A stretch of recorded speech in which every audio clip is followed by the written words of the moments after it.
திருவாரூர் மாவட்டம் திருத்துறைப்பூண்டி அருகே வசித்து வரும் மாற்றுத்திறனாளி பெண் ஒருவர் பேட்டரி இருசக்கர வாகனம் இல்லாமல் அவதியுற்று வருகிறார்.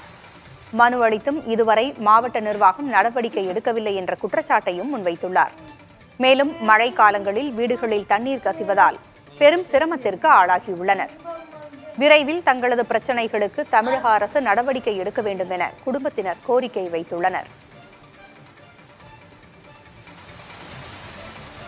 பாப்பாவுக்கு இந்த மழை பெய்யறதுனால எங்களுக்கு இந்த வீடெல்லாம் ரொம்ப பாதிக்கப்பட்டிருக்கு.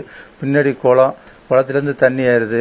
அதனால நம்ம இந்த வீடு இது வந்து கோயில் இடம், ரோட்டு ஓரமாக இருக்கிறதுனால நாங்கள் பட்டாவுக்கும் வீடு கட்டி கேட்டும் மனு கொடுத்துருந்தோம்.